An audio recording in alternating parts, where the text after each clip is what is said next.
Under New York state law, Ags and Markets tells us we have to provide annual dog licenses. So perhaps their laws have not been updated yet to tie in a multi-year rabies vaccinations, but under New York state law, we still have to provide this annual dog license. So what are some options that we've come up with? And when the mayor returns, we can sit down and kind of hash this out.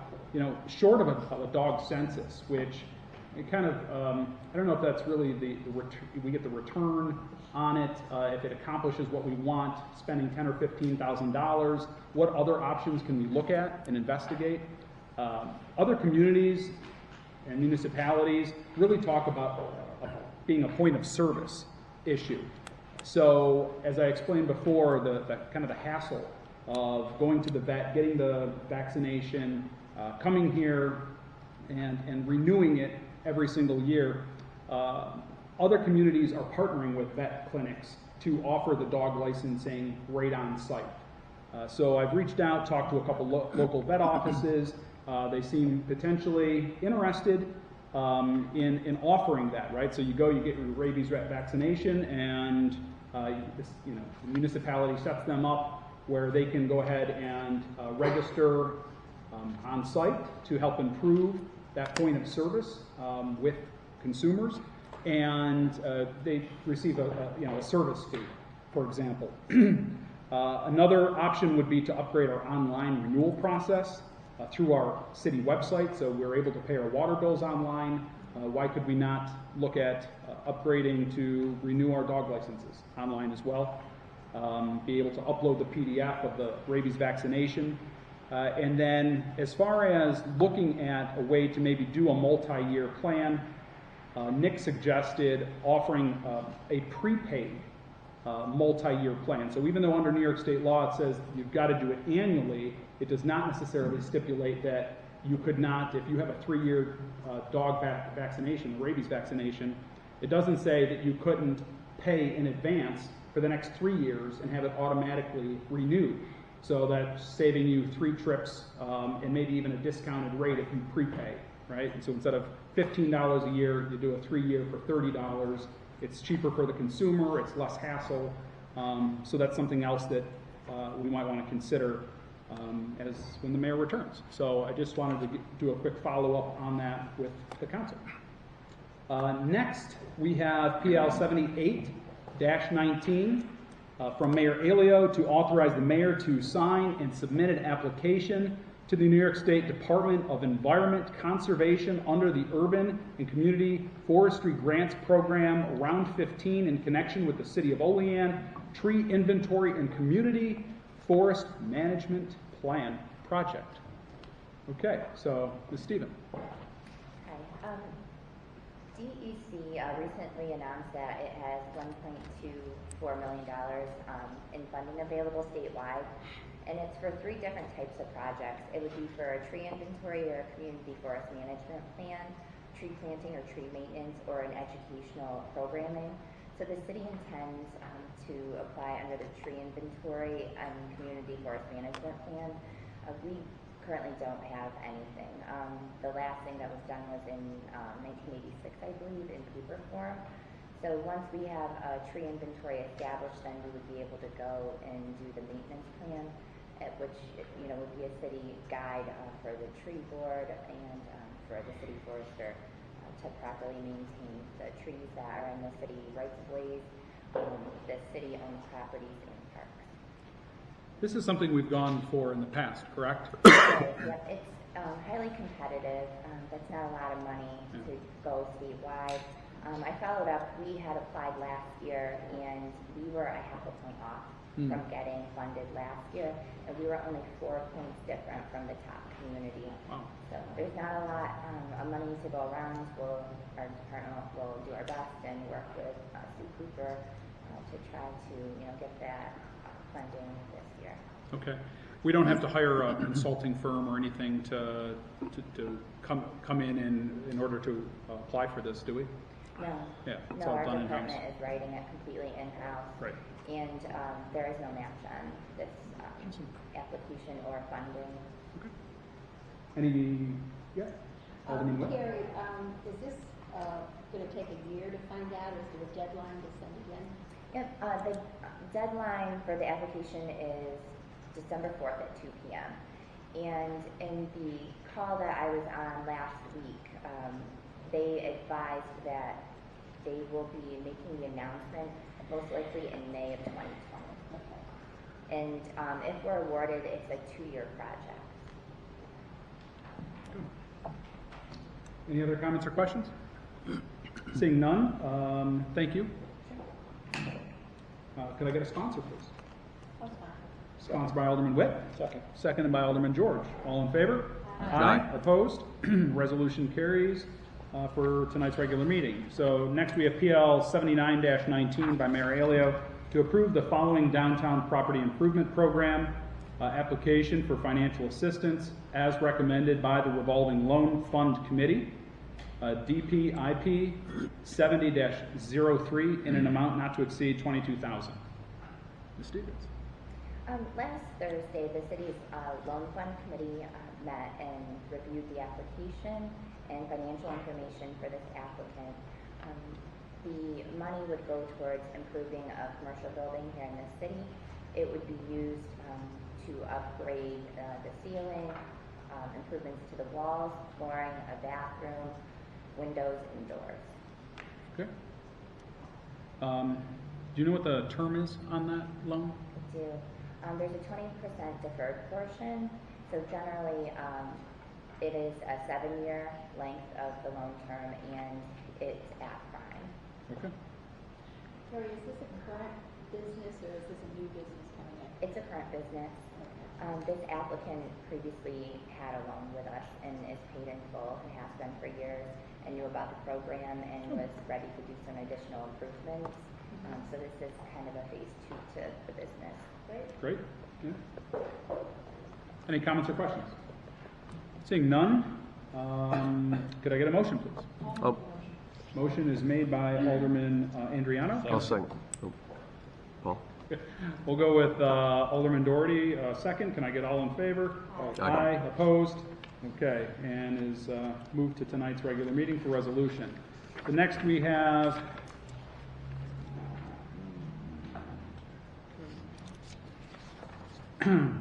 we have PL 80-19 by Mayor Alio to authorize the execution of a host community agreement between the City of Olean and CDS Monarch Incorporated for the properties located at 422 East State Street and 115 Fulton Street. Nick. So as you guys are aware from the agenda, what this is this is a host agreement where CDS, not-for-profit, is going to pay the city taxes for the services that they believe the city renders to them. So they're not obligated to pay, but the host agreement is a mechanism that allows them to pay the city for the services. They'll be able to pay the taxes according to the assessed value that the property is currently assessed at, and in the future it would be reassessed and they pay taxes accordingly. They'd also have the ability to challenge any assessment as well, just like any other taxpayer. Ray Weatherby from CDS is here today if you have any additional questions from him regarding this, but this is a good agreement for the city and that they are going to be putting out services as part of this development down there, and it allows the city to be paid just like any other taxpayer would. So I just want to, for clarification's sake, Nick, what is before us, just to remind everyone, this is not whether or not we agree with the project or we support the project or what is before the council is whether or not to accept the host agreement to allow the CDS to pay the city of Olean what would be equivalent of their property tax. That is correct, yes. So it would be the equivalent of the city property taxes. Right. Alderman Witte? Yeah. Could we know what the project is? Or is that? Sure. I would think this is the project that involves the redevelopment of the old Market Basket warehouse, I believe, on East State. Okay. I haven't been to zoning board meetings, so if you could just kind of give us a short brief Since I haven't met or talked to any of you about CDS or our project, I have some brochures I can hand out that tells you a little bit more about who CDS is. It's a nonprofit organization. We're based in Webster, New York, just outside of Rochester. We've been around for roughly 40 years and primarily provide supportive services and programs and housing for people with intellectual and developmental disabilities. What we're doing here in Olean, we're looking to develop some affordable and supportive housing at the Market Basket Warehouse the gentleman mentioned. The plan, we've partnered with Western New York Directions in Independent Living with Lenny Lagori and their team. They're going to be providing supportive services to people with developmental and physical disabilities at the site. And the idea is to provide good, safe, high quality, affordable housing to people here in the city of Olean. What, off the top of your head, what is the breakdown between percent of disabled housing versus affordable housing? Do you have a 20%. 20% is disabled housing? Correct. Okay, so 80% is affordable housing? Correct. Okay. The entire facility will be accessible though. Okay. We have some units that are adapted day one, but the other units in the building will be accessible, meaning there's an elevator. Once you get in the parking lot, they have the sloped sidewalks, so you can get around the facility anywhere if you have an accessibility issue, which is another thing we've heard there's a great need for here in Olean, not just affordable, but accessible housing as well. Quick question. So have you done this agreement, host agreement with, I see there's what, 5 other places? Yes. Have you done this same type of agreement with these other cities? Yes, we've done it in Webster as well as Elmira. Okay. And what's the reasoning behind your non-for-profit, but you're willing to pay taxes? So what's the trade-off? What's the... Well, the idea is that we understand that we're going to be using the city resources, and we think it's fair that we should reimburse the city, but what we're saying is we don't really think we should be paying the county and the school. We will pay the city. And that's essentially what this agreement does. And I remember a lot of your spiel when we did the DRI. I sat in on a lot of those meetings. Has the project changed much since the DRI, or is it the same? Virtually the same. Okay, awesome. And I do love this host agreement. I think that's from a municipal leader as well as a fellow taxpayer. I mean, like that's just that's a great mission statement to be part of your non-for-profit. So, Sure, thank you. yeah, no problem. So you've already been through the planning and zoning boards, right? Those have all passed? And there's really no question here that this council, this body has any say in any of this anyway. So there's really no controversy to be had anymore. It's all a done deal, correct? Yeah, I know, I'm just saying this because I know there was a bunch of community, there was some concern. some from a handful of individuals, but that's all resolved and this is all done and Yes. we're not deciding anything here. I just want to make sure somebody's at least saying it, right? We can say how great it is, no great, but it doesn't really matter if you like it or not, it's happening. You're 100% Okay. correct in everything you said. Yeah. You have our zoning and planning board approval. This is what you call a shovel-ready project, only requiring the issuance of a building permit to start construction. Right. Okay. And this is whether or not we get extra Yeah. money. We'll Yeah, take your whether money. or not you take Right. money. Yeah. We don't need to kick this anywhere else, we'll do it right now. Alderman, thank you. Just one more question. I think it's great that you're doing a host agreement. I think more companies and individual organizations should do that. My question is, did you do a housing analysis of low-income housing? I don't know if you follow Olean, but we've been trying to do a lot with our blighted communities where we have buildings that are vacant, we have buildings that landlords have just walked away from. And although we've been pretty successful in taking those houses down, there's many more of them.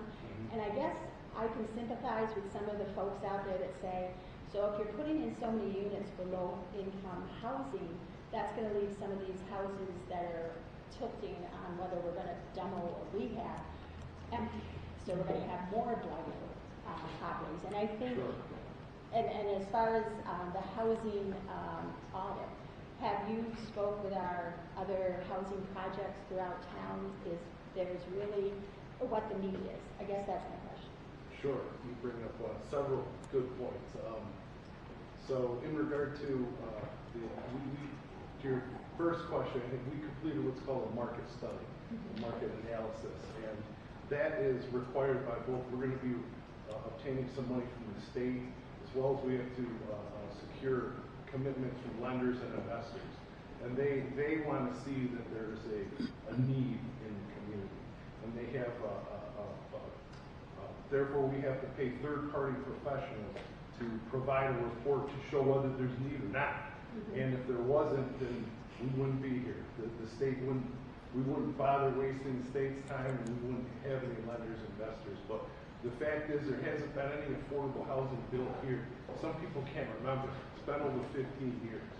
So that, together with the fact that, like you say, there are a fair amount of blighted buildings, and that's sort of that's why we targeted the market basket building. It's not necessarily run down, but it's not fully utilized either. You know, it's kind of half utilized, and it's not its highest and best use. So our thoughts is that, you know, this is a beautiful building sort of on the gateway into town that we could really, we plan on spending roughly $14 million to improve that building. I mean, it's going to have brand new landscaping, lights, parking lot, sidewalks. It's going to be a beautiful asset that people, when they drive by and come into the community, they're going to see, you know, a nice new building. So that's part of our plan as well. And we have spoken with Ann Tavari, I forget her title, Executive Director of the Local Housing Authority, and she was a little squeamish at first. But what we explained is the thing is, and we touched on something else. Our project isn't necessarily for low income. Our project is actually what we call more affordable, where it's targeting people who, we find that people on Section 8 are low income. You can only earn up to 30% of the area median income to qualify. So that equates to maybe $15,000 a year. If you make more than $15,000, $17,000, you can't live there. You aren't income eligible. So we're actually going after areas in the median incomes up to 50 and 60% of the income, where people are earning $25,000, $30,000, $35,000 a year. So you have maybe your single mother who's a nurse who isn't eligible for Section 8, and she can't afford market rate. This is where our project comes in to help support those folks. Thank you. I'm asking the question because we haven't been informed of any of this to this point. It's sort of like we're the last train on the car on the train, which to me is kind of foolish, but that's the way it is. Well, that's why at least I wanted to be here, and I thought there would be questions. Thank you for being open and honest with me. And if you're ever in Webster, feel free to give us a call. We'd love to show you our facility. Thanks. Thank you. Thank you. Any other questions? So under the current assessment, my understanding is the current assessment is around $3,000 in city taxes a year. Under the current assessment, which is I think around 150, 195, 195. So it is possible that after they fix the property up, right, put money into it, Nick? Yes. That the assessment could be reevaluated, right? Then they can also challenge it just like Sure. Okay. All right. Very good. Any other comments or questions? Yes, I have a comment. I'm a shareholder in 422 East State, and I will be abstaining from this vote and the vote in the regular meeting. Okay. Any other comments or questions? If there's none, John, I'd like to sponsor. Okay. Sponsored by Alderman Dougherty. Could I get a second, please? I'll second. Seconded by Alderman Gonzalez. All in favor? Aye. Aye. Opposed? And one abstention. Okay. I'll make a motion to adjourn. Could I get a second? Seconded by Alderman Andreano. All in favor? Aye. Opposed? We're adjourned.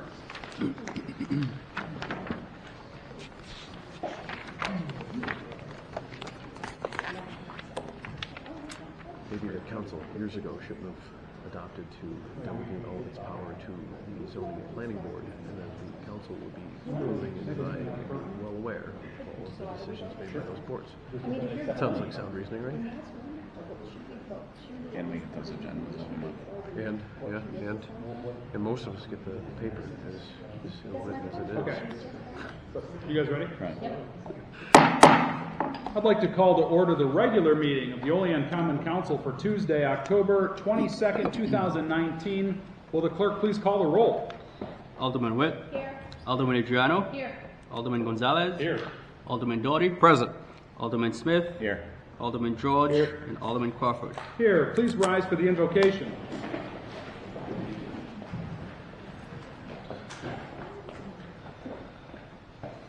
Heavenly Father, thank you for your great love and blessing over our lives. We ask for your guidance so that we may walk fully in your blessing and goodness today. We ask for your face to shine upon us. We pray that you would open the right doors and opportunities for our lives, our loved ones, our friends in this community. We pray that you'd work powerfully to close the wrong doors too, protecting us from what we need to walk away from. Establish the work of our hands. We pray that you would make our way purposeful and our footsteps firm out of your goodness and love. Give us a heart of wisdom to hear your voice. Please make us strong through your huge favor and grace. In your name we ask. Amen.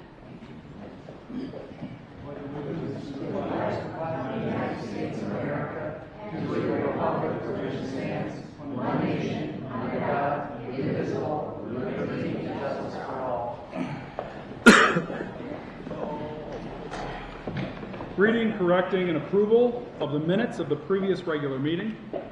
The regular meeting of the Olean Common Council was held on Tuesday, October 8th, 2019 at 6:45 p.m. Present: Alderman Crawford, Alderman Witte, Alderman Andreano, Alderman Gonzalez, Alderman Dougherty, Alderman Smith, and Alderman George. I'll make a motion to approve the minutes of the previous regular meeting. Could I get a second, please? Second by Alderman Andreano. All in favor? Aye. Opposed? Motion's carried. Committee reports and unfinished council business. Report from Public Safety Committee on PL 75-19 to amend the City of Olean Code of Ordinances, Chapter 14, to include Section 14-4, Tobacco and Nicotine-free policy for City of Olean recreational facilities. Committee recommends approval. Referred to City Attorney for resolution. All right. Communications from the mayor. We have none. Miscellaneous communications. We have none. City official reports. None. Proposed legislation and referrals. PL 78-19 by Mayor Elio, referred to Committee of the Whole Tuesday, October 22nd, 2019 by Council President. PL 79-19 by Mayor Elio, referred to Committee of the Whole Tuesday, October 22nd, 2019 by Council President. PL 80-19 by Mayor Elio, referred to Committee of the Whole Tuesday, October 22nd, 2019 by Council President. PL 81-19 by Mayor Elio, referred to regular meeting Tuesday, October 22nd for resolution by Council President. Okay. Just check something here. All right. So before going into public comment, I would like to give the opportunity to any of the aldermen to make a statement at this time. Alderman Witte. Thank you. Previously, several days ago, there was an article in the paper about our outstanding water bills, and I've had several constituents come up to me and ask me why we're not doing more to get the land, particularly if you look through the list, it's mostly landlords, and they have 2 or 3 pages of outstanding water bills. Back maybe 5-6 years ago, when we did our landlord registration, we had talked about the possibility, and I do believe other communities do this, of making it to where the property owner has to have the water bill in their name. And I don't remember exactly what we decided on that, so I wanted to bring that up tonight. But I think the concern of our constituents is a fair one. I think people see, you know, some of them work paycheck to paycheck and they pay their bills on time. And then they see businessmen get away with just letting it sit there And my question, I called DPW today, but I didn't get a hold of anyone to ask. But what they wanted to know is each month that they don't pay these water bills, are they being charged a service charge or a penalty? And does that accumulate until they pay it when it's tacked onto their taxes? So I just wanted to share with the council, you know, after reading the article, it was just under $500,000 that we have in outstanding bills. And that money would have decreased the amount we may have, and it may not have, but it may have. For instance, the project on Washington Street. That money next year, when I'm asked to raise the water and sewer rates, I'm going to think twice. Because if we don't hold everyone accountable, particularly business people, that this is their business and they need to be more responsible. If we're not holding them more accountable, then in all honesty, I can't go along with raising rates on the people that do pay their bills.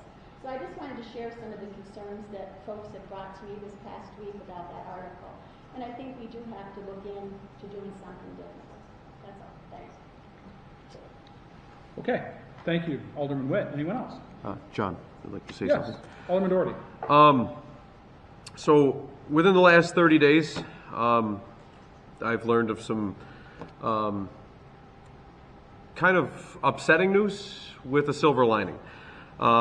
This council back a few months ago, I believe it was before the first of the year, or maybe just after, we voted down a housing development where an individual was willing to invest in our community and build 54 homes, and I think it was going to generate the city between water, sewer, and tax revenue at least $500,000 a year. And we voted that down. And since then, the individual has, I reached out to him, his attorneys, and they just don't want to work with a community that's not willing to work with housing and developing and things like that. And so the silver lining is that they've donated the land to the Pilgrim Baptist Church of Buffalo. They've got deep inner city roots, a large African American community. It's a great thing. They're planning on putting I believe a day camp up there, which I think is a great thing for the community. At least we're doing something with the land since we're not allowing anybody to build on it. But I wanted to advise the public of I was the one who stood out in support of that project, and actions have consequences. We lost out on tax dollars, but at least we're gaining in culture and development. So that's all I have to say on that. Thank you, Alderman Dougherty. Anyone else? Okay. Will the clerk please read the public comment statement? The public comment portion of the Common Council regular meeting is established to provide members of the community with the opportunity to publicly state their views, voice their concerns, or to provide input pertinent to any issue affecting city government. Additionally, the mayor, Common Council members, and city department heads encourage any person with questions to contact them at their offices. All right, so before I open public comment, I would like to, first of all, get an idea how many people would like to or plan on making a public comment tonight. Okay, so with there being about 10 people, under normal circumstances, we would allot you 5 minutes, but with 10 people, I will allot you 4 minutes, okay? Big whole minute savings there. But what I would ask is, I'm aware of what's taken place in social media and what's been said in Facebook. I also am aware that this is the height of campaign season, and things from what I've at least read online have definitely gotten out of hand in regards to some perhaps negative public backlash in our community. I want to stand and say that the City Council does not support that, and nor is this going to be the forum for finger pointing or accusations. This is a civil environment and a civil discussion, and so I would just like to please remind you of that. So I understand this is maybe a tense scenario, but I would ask you to please keep that in mind when you address the council. Okay? Fair enough. So please, at this time, you can approach the podium. You have to state your name and address, and you'll have 4 minutes.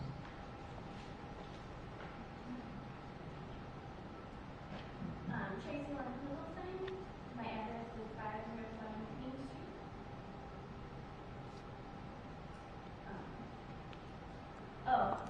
Just some fat lesbian. This is a statement by a current council member to one of my opponents when that opponent asked who else was running against him. My opponent knew I was a woman but wasn't sure who I was and simply asked for clarification. I am running for Aldermen for Ward 2. But this behavior is not acceptable. I come today as a community member voicing my concerns. I entered the political ring knowing full and well that it can always be a winding road, but discrimination, particularly from people in positions of power, is not acceptable. Olean should not let this slide under the rug. Many great strides have happened in Olean regarding the LGBTQ community, but they have not come without a fight. In my short time living here, I have made friends who I call family. I have been able to make a difference, and that is also why I'm here before you today. Olean is easy to love with its beauty and small town charm, along with a small, close-knit community of people who are ingrained with decades of work and love for the city. Yet in the same breath, in the past 2 years, I have had to swim upstream more than I ever have in my entire life living as an adult woman. It has also come to my attention that another running alderman has also been a direct target of hate. In fact, much larger than a passing comment. Voicemails and graffiti, harassment, and bigoted texts.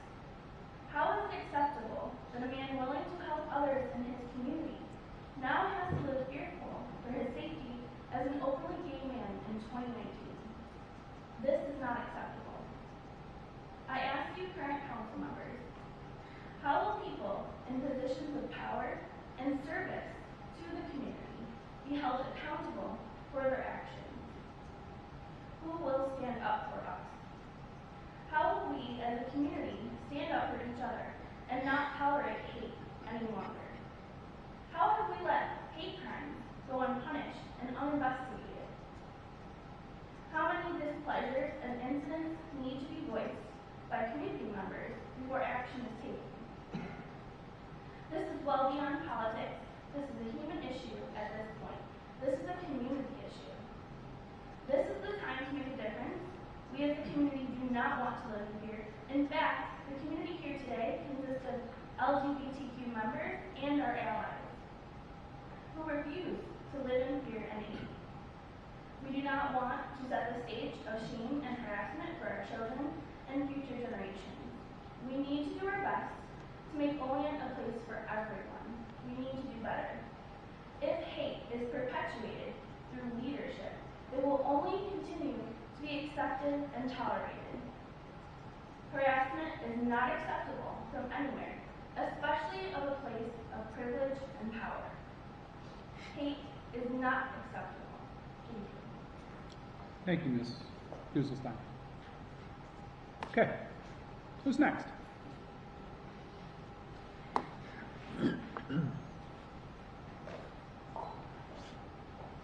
My name is Diane Trippany. I live on Peter Face Street in Olean.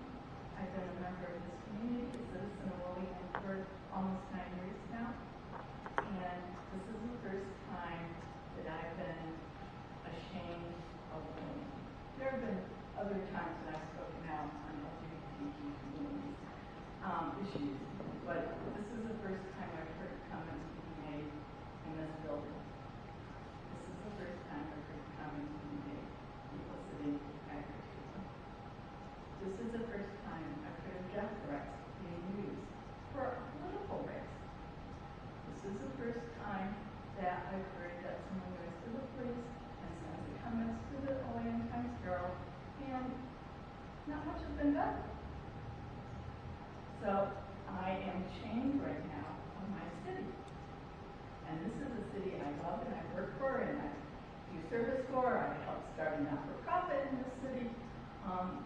So I'm feeling very disappointed.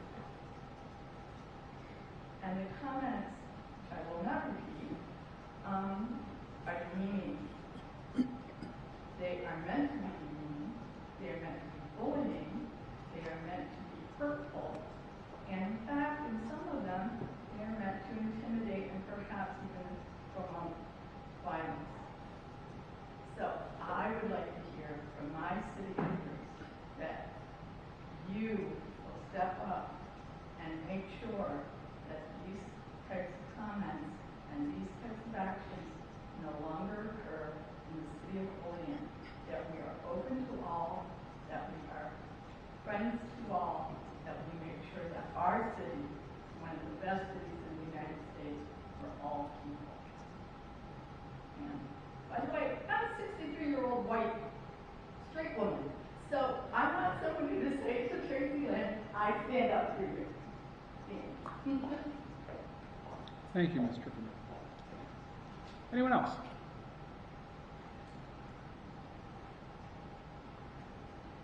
My name is Helen DeGrace Jordan. I live at 118 North 10th Street in Olean.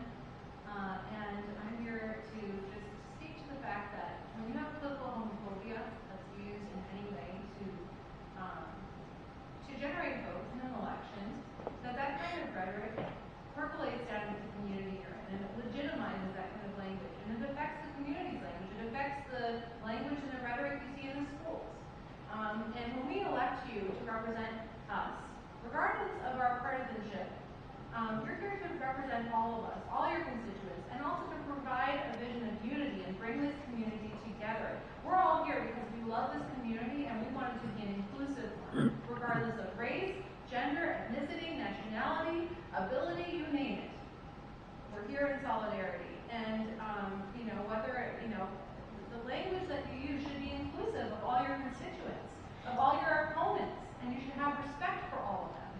Even when you're running against someone you disagree with, or you have other colleagues who you may not agree with, who they are, you should have respect for them. That's a part of civil discourse in this country. That's a democracy founded on that.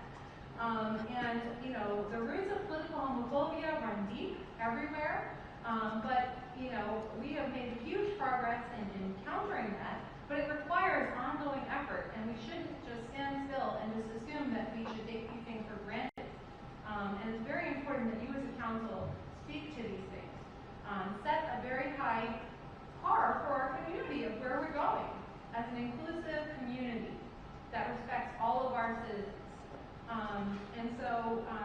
Having recently been made aware, I did not realize the tenor of what was going on in our electoral race. To hear the language that is being directed at people who are running for office with the best intentions to serve our community, I think it's very important that you have a common standpoint and speak to this to our community, to send a message of how you stand on this issue. I am just outraged to hear about this, and we've made so many gains in such a short time in this community on LGBT rights and other issues, and we don't want to see that go in the wrong direction. And so you set the stage of the rhetoric for the whole community. So that's what I have to say. Thank you for listening. Thank you, Mr. DeVries Jordan. Anyone else?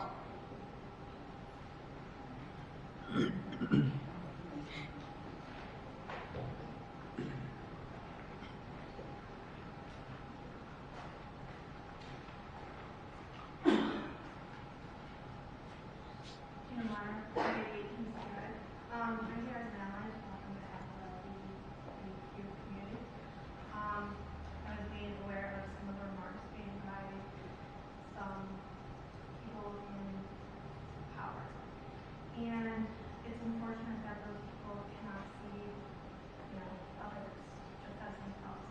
And it's unfortunate that this community, African American, I'm proud to be an older. And then we have people who use language that's very demeaning, and it's towards people I don't even know. Like, I know of the communities that I'm talking about, but it doesn't matter. Like, just like human beings, that's all that really matters. And yet, how can we do this as a community? Yeah, we let this happen.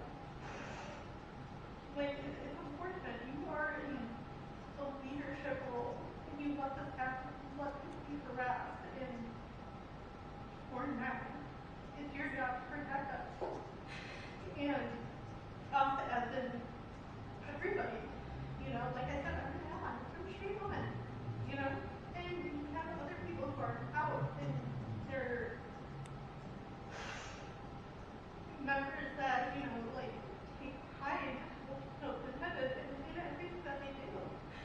And yet they're being treated horribly for trying to make the case better. It doesn't matter if you agree with their meanings or not. Just, you can be able to disagree with someone. But you can, it's just a good human being. Just take responsibility in the fact that yes, you have a difference of opinion, but it doesn't mean you have to like say these hurtful things. It's not like you difference anymore. And yes, it seems like Olean has turned into that. And it would be nice for us as a community as a whole, as for the LGBTQ community to be able to happily help them take pride in our community again. Like I said, you don't have to agree with everything, but be a good human being and give support to those people and for kids. I mean, I don't even think about these people as a GSA. What about those like future generations? What are they gonna do? Especially if they see people now in leadership carrying others down. That's not cool. It was an LGBTQ speaker, so I'm gonna stop and I think you've done a great job.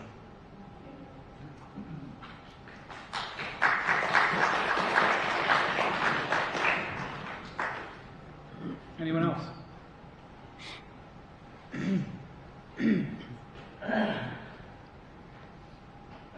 Kevin Bartholomew, 737 Bishop Street. I am an opponent who keeping that up. A member of the council said to take into the general conversation because I had no idea who I was running against, and that's what was said. Bottom line. I am a 65-year-old, stupid, straight male. Okay? Thank you for clarifying that. Okay, keep it 63 and Thank you for clarifying that, Mr. Bartholomew. You put a lot of us at ease now. Thank you. In this day and age, it's a different time. It's a totally different time. And it's not who you love, it's how you love. It's something I would subscribe to. It's not for me, but for these people here, it's the life. It's the life. Now, I do know, I don't know every detail of what's going on here with Pam, but I do know what's going on there is not right. It's not right in any way, shape, or form. It's really pathetic. It has gotten to be that way. I'm almost afraid to even sit there and say anything, because am I gonna be a target to this person? I don't know. But I was asked to come up here. I was asked, but it's not right. It just isn't right. I'm sorry. But that's just the way it is. I mean, I met Tracy here 2 weeks ago. First time I ever met her. She's a sweetheart. I like her. I think she's doing everything for the right reason. But, I'm going to do the best I can to win. Okay, all right. You understand what I'm saying? No, Stay on topic. Yep. But it's like this, though. This stuff should not be going on. It doesn't make a difference if it's the election year or if it's not election year. Yep. If they can turn it into sexual preference, they can turn it into race. Sure. I mean, it can be switched anyway. They can say, look at that crippled old bastard walking up the street. I mean, believe me, I heard that. I laughed this stuff off.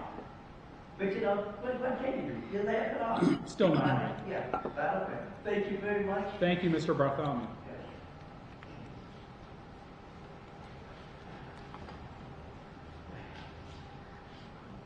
Pat Singenis, 309 North 5th Street.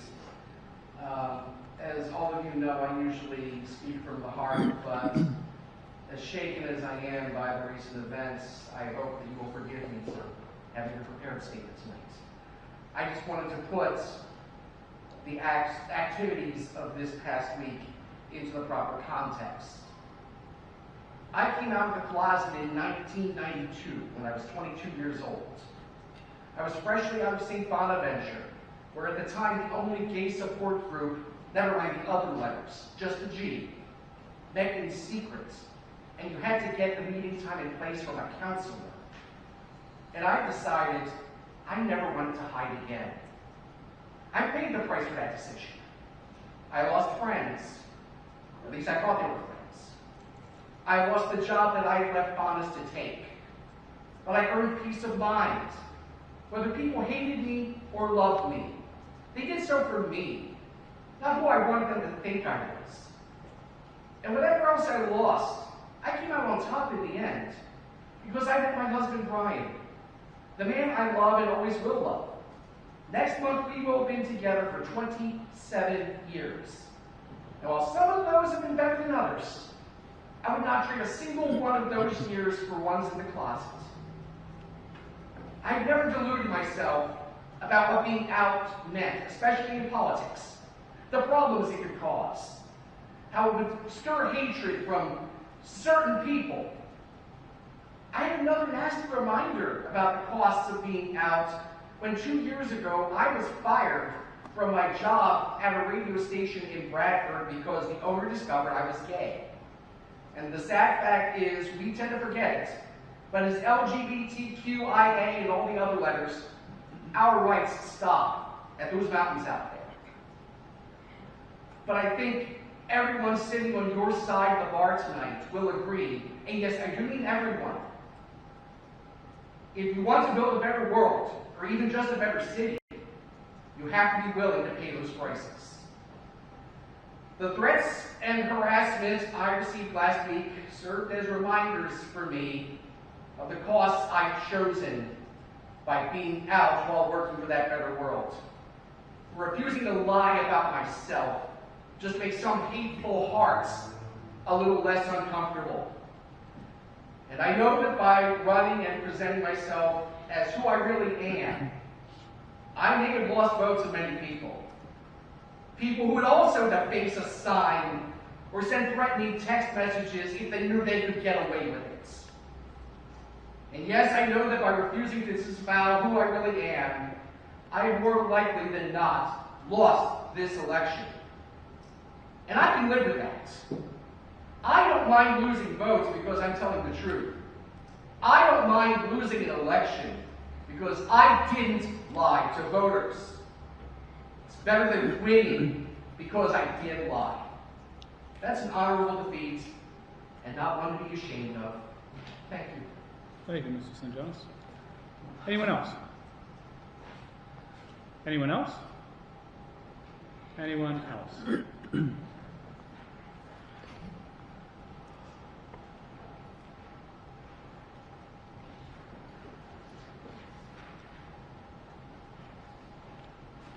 Hey everyone, my name is Michael Witte. I reside at 653 Main Street. And originally I was only going to come in support of my friends in the community, but after hearing everything said at this podium, there were a couple things that I felt I wanted to just add to supplement and a brief call at the end. So at the age of 17, I actually came out as a gay man here in the city of Olean. Since that time, Olean previously never really made me feel uncomfortable. It wasn't rainbows everywhere, it wasn't pride parades on the street, but I never faced active discrimination. It was more like silent acceptance. Until finally I had heard a copy of the voicemail that I talked about. I had heard what my friend Tracy had been called behind the back by someone who was running an award for that position. And what I've heard since then has been both positive and negative. I've heard the community have a great response where we rebuke those words. We show that those values don't define us, they're not what we value. The things that we hold important, that's what we can do. We can't control political speech, we can't control what people say. They're going to voice their opinions, what we can do is control our response. So what you've heard are members of the public. We told you how those comments have made us feel and how we need to respond to them. But the one thing that I haven't heard that I want to hear is how our representatives respond to that. Council President Crawford, you opened the public comment section of this meeting with a call for civility and to not point fingers, to not incite more harassment or start more arguments. And that's a respectable ask, but in return, I would also ask that when we see such hate speech given, when we see such homophobia in politics, that our elected officials give the representative example that we should all want to be. That speech is condemned. It should never be accepted. It should never be allowed. And so, frankly, I would love to hear all of you unanimously voice your opinions. And if those opinions aren't condemnation, even in a political race where there's mudslinging, you're going to get name calling no matter what, but that these lines should not be crossed, they should not be accepted. And for people who are currently holding positions, people who aspire to get elected to hold those positions, that these tactics, these words, they are not acceptable. That is what we should hear from you. That is the example that you should be setting. Thank you, Mr. Witte.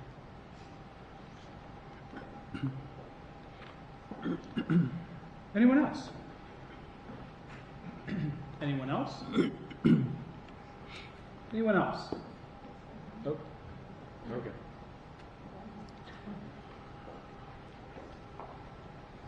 My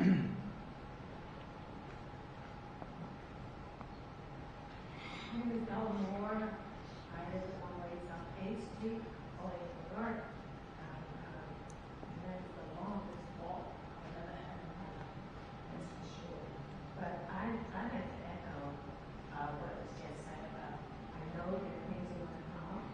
I know that people, for their own gain or whatever, will choose to be like crabs and pull down the people that are coming up.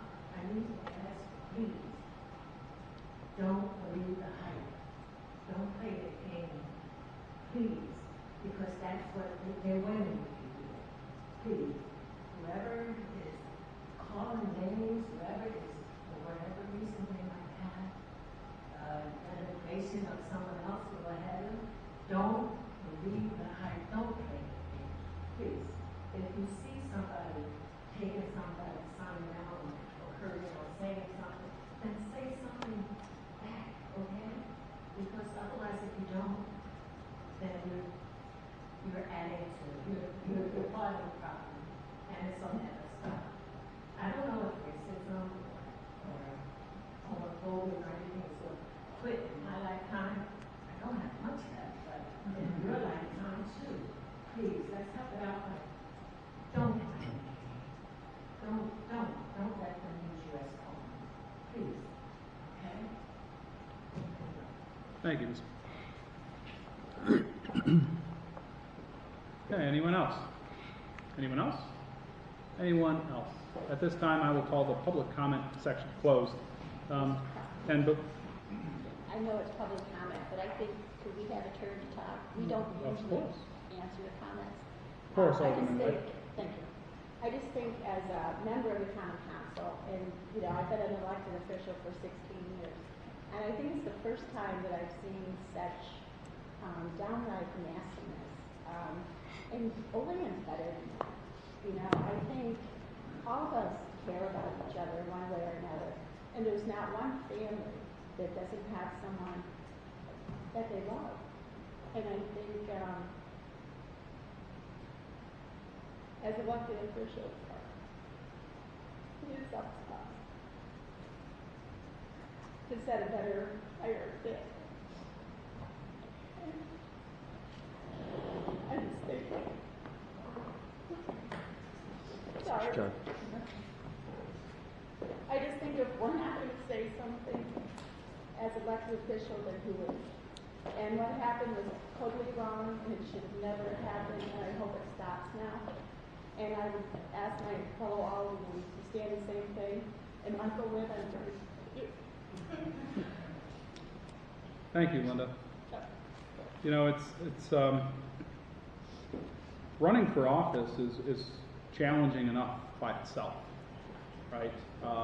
And we all put ourselves out there, and you expect some back and forth and and banter and even a little mudslinging perhaps, but Olean is better than that.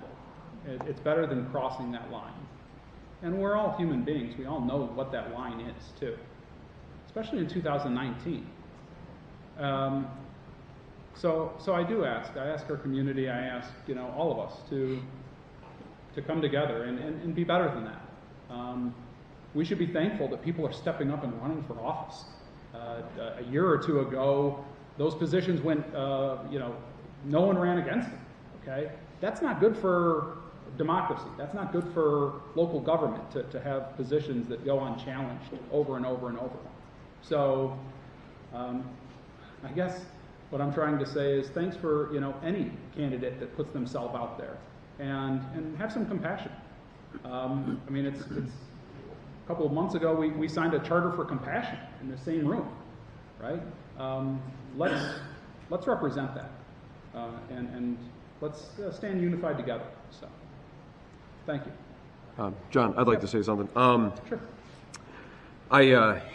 I hope that this campaign ends up, this year's campaigning also ends with a happy note where the vandalism stops. I know a couple of my signs have been taken. I just, I remember the first time I ran, I believe I shared with you guys, some of you guys, the Dear Aldermen letters I've got my second year in. Threatening for my work with the African American Center for Cultural Development. It set the missus over the edge. I mean, our daughter is biracial, and a lot of things like that. I got some hate when I answered an article and an interview for my mother's.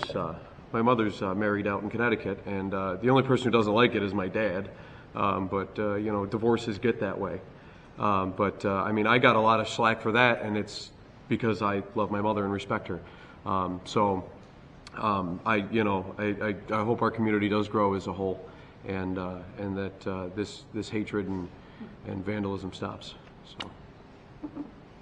True enough. Anyone else? Okay. I realize you closed public comment. Yes, I did. But as a candidate, do you have an opportunity to just answer and at least express? I'm sorry, Mr. Golnick. Public comment is closed. All right. There's no response to be. Well, I just wanted to, in terms of the request by a member of the public, that council or anybody running. By all means, if you would like to address the council afterwards, we're more than happy. We got to keep moving along. To respond to the comment. Okay, so moving along. On to finance and bills. The auditor has processed bills and claims against the city of Olean as per list submitted to each alderman and recommends payment thereof. Whereas the auditor has presented to the Common Council bills and claims against the city of Olean totaling $964,916.99 for the budget and recommends payment thereof. Now, therefore, be it resolved that the same be and are hereby audited and allowed, and the auditor is hereby authorized and directed to draw warrants for the payments thereof at the amount set opposite each respective claim. Okay, we discussed finance and bills earlier in the month. Any questions? Seeing none by the council, I will go ahead and I'll make a motion to sponsor this. Could I get a second, please? Second by Alderman Witte. Will the clerk please call the roll? Alderman Witte? Yes. Alderman Andreano? Yes. Alderman Gonzalez? Yes. Alderman Dougherty? Yes. Alderman Smith? Yes. Alderman George? Yes. And Alderman Crawford? Yes. Motion carries 7-0. Okay. So next we have resolution, onto resolutions. Resolution 81-19, PL 78-19 by Alderman Witte, seconded by Alderman George, to authorize the mayor to sign and submit an application to the New York State Department of Environmental Conservation for a reimbursement project grant under the Urban and Community Forestry Program Round 15 in connection with the City of Olean Tree Inventory and Community Forest Management Plan Project. Okay, any comments or questions? Will the clerk please call the roll? Alderman Witte? Yes. Alderman Andreano? Yes. Alderman Gonzalez? Yes. Alderman Dougherty? Yes. Alderman Smith? Yes. Alderman George? Yes. And Alderman Crawford. Yes. Motion carries 7-0. Resolution 82-19, PL 79-19 by Alderman Andreano, seconded by Alderman Dougherty, Resolution approving a downtown property improvement program loan to local businesses. Okay, any last minute comments or questions? Seeing none, will the clerk please call the roll? Alderman Witte, Yes. Alderman Andreano, Yes. Alderman Gonzalez, Yes. Alderman Dougherty, Yes. Alderman Smith, Yes. Alderman George, Yes. and Alderman Crawford. Yes. Motion carries 7-0. Resolution 83-19, PL 80-19 by Alderman Dougherty, seconded by Alderman Gonzalez, to authorize the execution of a host community agreement between the City of Olean and CDS Monarch INC for the properties located at 422 East State Street and 115 Fulton Street. Okay, any last minute questions? Seeing none, will the clerk please call the roll? Alderman Witte, Yes. Alderman Andreano, Yes. Alderman Gonzalez, Yes. Alderman Dougherty, Yes. Alderman Smith, Abstain. Alderman George, Yes. and Alderman Crawford. Yes. Motion carries 6-1 and 1 abstain. Okay, so, Nick, just real quick, the last resolution here is on that matter that I spoke to you about. Do we want to postpone that?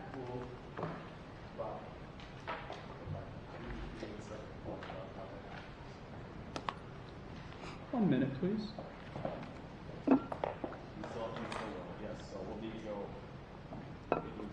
We're moving into executive session?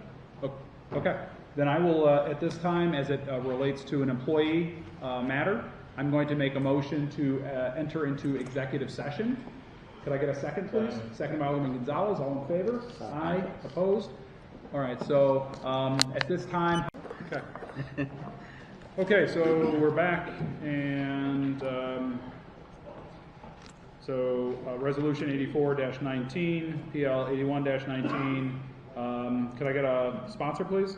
A sponsor. Sponsored by Alderman Witte. I'll go ahead and second. To authorize 1-year medical leave absence for employee number 135008. Will the clerk please call the roll? Alderman Witte, Yes. Alderman Andreano, Yes. Alderman Gonzalez, Yes. Alderman Dougherty, Yes. Alderman Smith, Yes. Alderman George, Yes. and Alderman Crawford. Yes. Motion carries 7-0. Before we adjourn, any last parting words? Okay, seeing nothing, I'll make a motion to adjourn. Could I get a second? Second. Second by Alderman Smith. All in favor? Aye. We're adjourned.